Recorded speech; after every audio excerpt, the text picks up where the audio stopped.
तो हमने जो अभी तक देखा तो हमें लग रहा है कि हम बड़ा अच्छा एक्सप्लोरेटरी एनालिसिस परफॉर्म कर सकते हैं,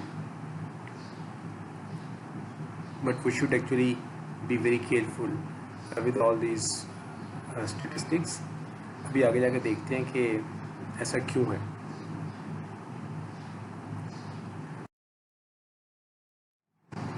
For example, have a look at these four data sets. These four data sets they would actually give us identical stats such as mean, variance, correlation coefficients. Not only this, they will also give us the same line of best fit. This is very interesting. These four data sets, when plotted, we can see that these are quite different from each other. However, stats भी एक जैसे दे रहे हैं और model भी same है, linear regression की जो लाइन है वो भी सेम आ रही है सबके लिए। अभी जब प्लॉट किया तो हमें नज़र आ रहा है कि शायद these data sets come from different distributions, but अगर हम प्लॉट ना करें तो हमें बिल्कुल पता नहीं चलेगा। हम चारों को एक जैसा ही ट्रीट कर रहे होंगे, इन सबको समझेंगे एक जैसे डेटा सेट्स हैं। यहाँ पे इस तरह से क्यों हुआ कि मॉडल हमारा सेम निकल आया या स्टैट्स सेम निकल आया, ऐसे कह लें। दोनों चीज़ें क्यों हुई, इसमें हम देखें तो हमारी ऑब्जर्वेशन नज़र आ रही है कि बाज़ औक़ात ये नॉन लीनियरिटी एग्जिस्ट करती है, जिसको मॉडल करने की ज़रूरत थी वो मॉडल नहीं की, तो एक जो लाइन लगी है वो अप्रोप्रिएट लाइन नहीं है। सिमिलरली देयर आर आउटलायर्स, जैसे फॉर एग्जांपल मॉडल नंबर 3 में, सॉरी जो तीसरा वाला ग्राफ है उसके अंदर अगर हम देखें तो इस आउटलायर की वजह से हमें लाइन टिल्ट हुई नज़र आ रही है, ऊपर की तरफ इंक्लाइंड लाइन नज़र आ रही है, ज़रा ऊपर की तरफ फुटी हुई लाइन नज़र आ रही है, ऐसे कहना चाहिए। अगर ये आउटलायर ना होता तो ये लाइन यकीनन ये वाली ना होती, वो बाकी डेटा पॉइंट्स के साथ उसके अलॉन्ग जा रही होती। तो ये एग्जांपल हमें ये बताती है, इसको एंस्कॉम्स क्वार्टेट भी कहते हैं, ये जो 4 डेटा सेट्स वाली एग्जांपल है, ये हमें ये बताती है कि we should understand our data before moving forward and before using all these stats. और अंडरस्टैंडिंग बेहतर करने के लिए हमें मिक्स करके इस्तेमाल करना है, सिर्फ ये मीन वेरियंस वगैरह कोरिलेशन कोएफिशिएंट्स वगैरह अकेले के लिए इस्तेमाल नहीं करने, हमें कोई विजुअल अगर प्लॉट्स मिलते हैं तो वो इस्तेमाल करने चाहिए। देन समटाइम्स फॉर एग्जांपल यहाँ पे जो नॉन लीनियरिटी थी, यहाँ पे हमें हो सकता है पास का ट्रांसफॉर्मेशन अप्लाई करनी पड़े। हम ट्रांसफॉर्मेशंस को भी थोड़ा सा और डिटेल में देखेंगे कुछ डिटेल में।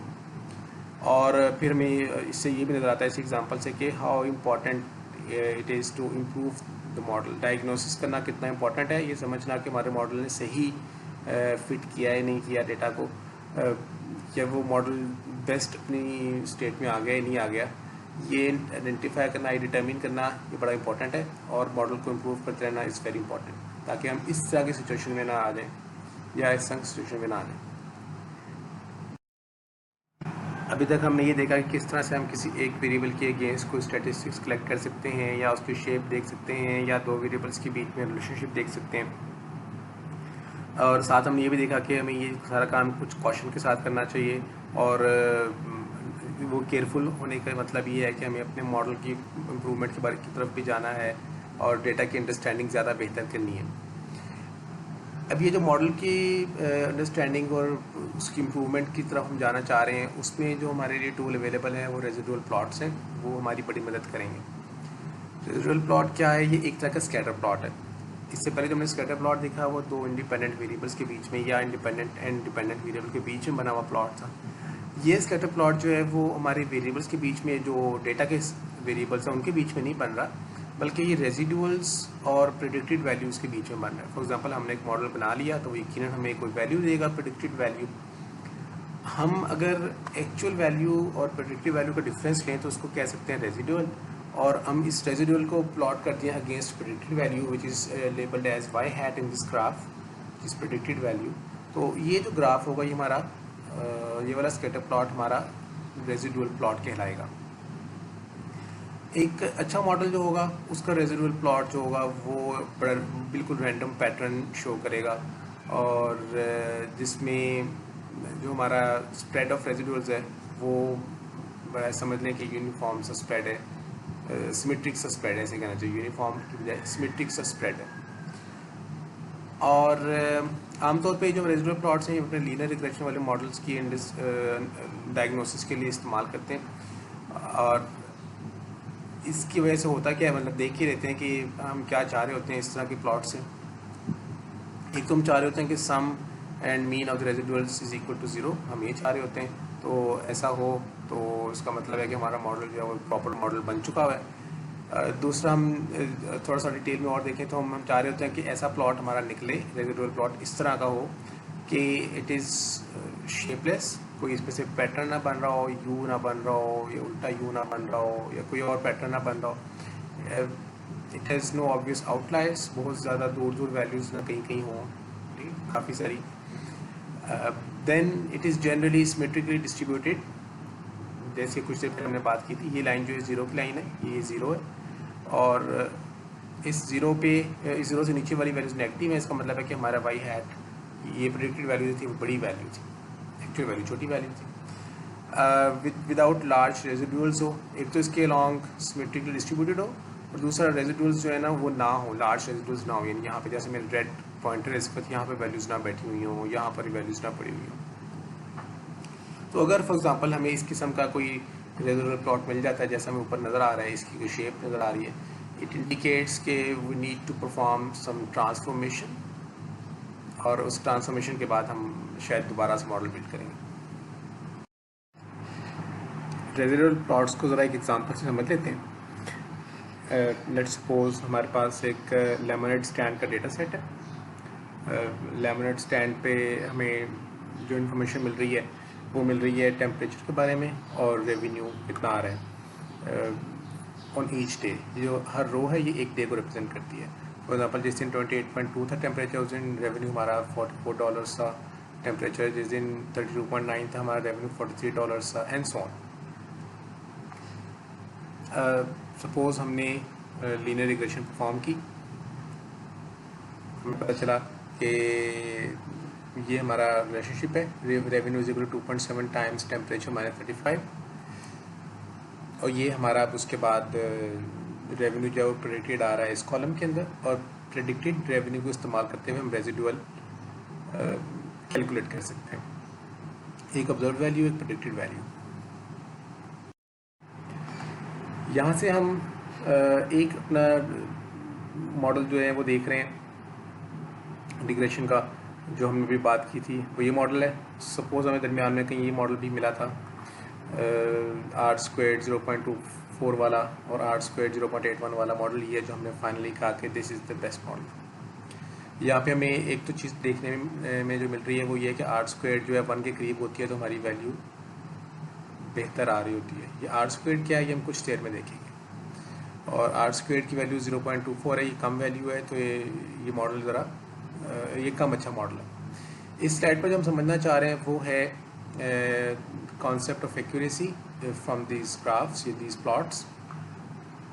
अगर हम actual value versus predicted value plot करें, जैसे कि जो लेफ़्ट बॉटम वाला ग्राफ है, इस पे जब प्लॉट करें तो हमारी वैल्यूज़ जो हैं आप देखिए काफ़ी इस तरह से करीब वैल्यूज़ आ रही हैं कि जैसे प्रेडिक्टेड वैल्यू है वैसे ही तकरीबन हमें एक्चुअल वैल्यू मिल रही है, तकरीबन डिस्पर्स बहुत ज़्यादा नहीं है।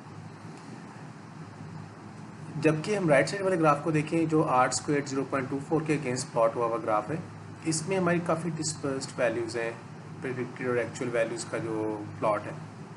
तो इससे इस तरह के डिस्पर्स से हम ये भी अंदाज़ा लगा सकते हैं when the graph is between predicted and actual values. तो इस तरह के डिस्पर्स से हम अंदाज़ा लगा सकते हैं कि शायद हमारी कोई इतनी अच्छी एक्यूरेसी नहीं आ रही है। जबकि इस तरह के ग्राफ से जो लेफ़्ट साइड पे नज़र आ रहा है बॉटम लेफ़्ट पे, उससे हम अंदाज़ा लगा सकते हैं कि हमारी एक्यूरेसी अच्छी आ रही है, और ये हमारा R² वैल्यू बताती है। इसके बारे में अभी थोड़ी देर में बात करेंगे। रेजिडुअल प्लॉट्स, अब हम यहाँ से जो प्लॉट करना चाह रहे हैं, ड्रॉ करना चाह रहे हैं, ये हमारा जो एक्चुअल वर्सेस प्रेडिक्टेड वाला ग्राफ था, वहाँ से हम बड़े ही आराम से अपने रेजिडुअल प्लॉट की तरफ आ सकते हैं। हम जो 0 वाली लाइन है, हमने कहा था कि रेजिडुअल प्लॉट में ये वाली लाइन एक 0 वाली लाइन होती है, इसके इर्द गिर्द तकरीबन एक जैसा डिस्पर्स्ड होना चाहिए डेटा को। तो ये हमारा रेजिडुअल प्लॉट नज़र आ रहा है, इसके इर्द गिर्द काफ़ी अच्छा डिस्पर्स्ड है, कोई ख़ास पैटर्न नज़र नहीं आ रहा है इसके केस में। तो ये हमने जो बेस्ट लाइन थी उस लाइन से उसका रेजिडुअल प्लॉट यहाँ पे ड्रॉ किया हुआ है। Ideally the residual plots should look like these, यानी बड़े वेल डिस्पर्स्ड हों, जैसे कि यहाँ पर भी नज़र आ रहा है राइट साइड वाले ग्राफ में भी, लेफ्ट साइड वाले ग्राफ में भी। Similarly this is another example कि हमारा रेजिडुअल ग्राफ बड़ा ही अच्छा डिस्ट्रीब्यूट हुआ हुआ है, डिस्पर्स हुआ हुआ है around this zero line in दोनों केसेस में। सो आइडियली इस तरह के ग्राफ्स होते हैं, they should be symmetrically distributed and tending to cluster towards the middle of the plot, and in general there should not be any clear patterns. और इनका जो प्लॉट है वो जैसे हमने कुछ देर पहले ही बात की थी कि ज़ीरो के करीब उनका सम भी आना चाहिए और वो मीन भी आना चाहिए, तो वो ना हो तो फिर भी हमारा वो वाई एक्सिस पे ज़ीरो के करीब की वैल्यू हो 0.5 1.5 instead of having a larger value. These are a few examples of unhealthy residual plots. ये वो प्लॉट्स हैं जो हमारी ये रिक्वायरमेंट्स मीट नहीं करते कि वो ज़ीरो के करीब वाई एक्सिस पे ज़ीरो के करीब कहीं या तो उसके करीब नहीं क्लस्टर हो रहे या फिर वो इक्वली डिस्पर्स्ड नहीं है अराउंड दिस ज़ीरो लाइन। जैसे यहाँ पर हम देख सकते हैं कि there are few outliers, again there is a certain pattern. यहाँ पर भी हमें आउटलायर नज़र आ रहा है इस तरफ, इस एग्जांपल में भी हमें नज़र आ रहे हैं कुछ ये यहाँ पर आउटलायर है, यहाँ पे एक क्लियर सा पैटर्न है। सो ये वाले जो प्लॉट्स हैं they are not evenly distributed vertically.